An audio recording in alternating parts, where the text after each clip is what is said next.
Let's read The Most Magnificent Thing by Ashley Spires. It's a Kit Can Press. She knows just how it'll look, and she knows just how it'll work. And all she has to do is make it. She makes things all the time, easy peasy. First, she hires an assistant. Next, they gather their supplies and they set up somewhere out of the way and get to work. The girl tinkers and hammers and measures, and while her assistant pounces and growls, oh, and chews. When she's finished, she steps back to admire her work. She walks around one side, and her assistant examines the other side. It doesn't look right. Her assistant picks it up and gives it a shake. It doesn't feel right either. They are shocked to discover the thing isn't magnificent or good. It isn't in any kind of sort of way. It's all wrong. The girl tosses it aside and gives it another go. She smooths and wrenches and fiddles, and her assistant circles and tugs and wags.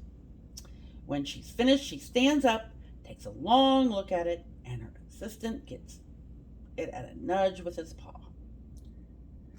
The thing is still wrong. She decides to try again. The girl saws and glues and adjusts and stands and examines and stares. And she twists and tweaks and fastens. And she fixes and straightens and studies. She tries all different ways to make it better. And she makes it square. And she makes it round. And she gives it legs and adds antennas. She makes it fuzzy. She makes it long, short, rough, smooth, big, small. One even smells of stinky cheese.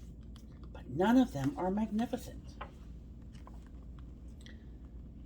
Her hard work attracts a few admirers, but they don't understand. They can't see the magnificent thing that is in her mind, and she gets mad. Angrier she gets, the faster she works, and she smashes pieces into shapes and jams parts together and pummels into little bits. And her hands feel too big to work, and her brain is too full of all the not right things. If only the thing would just work. Crunch. Ouch! Pain starts in her finger. It rushes up to her brain, and she explodes. It is not her finest moment. I'm no good at this. I quit. And her assistant suggests a walk. It's not much help at first. But before long, she starts to feel different. Bit by bit, the mad gets pushed out of her head. As they stroll along, she comes across the first thing that she made. The bad things are about to start all over again. And then she notes something surprising. There are some parts of the wrong things that are really quite right. The bolts on one, the shape of another, the wheel to seat ratio on the next. There are all sorts of parts that she likes.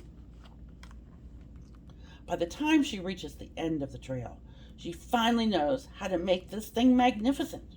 She gets to work, and she works carefully and slowly, tinkering and hammering and twisting, fiddling, gluing, and painting. Her assistant makes sure there are no distractions. Oh, this is a perfect thing right here to ward off bears. Would be good to stop a leak. This one's all wet. Afternoon fades into evening, and finally she finishes and alerts her assistant. The pair take a good long look. It leans a little to the left, and it's a bit heavier than expected, but the color could use a little bit of work. But it's just like she wanted. They climbed aboard and take it for a spin. They're not disappointed. It really is the most magnificent thing. The end. We've just read The Most Magnificent Thing by Ashley Spires.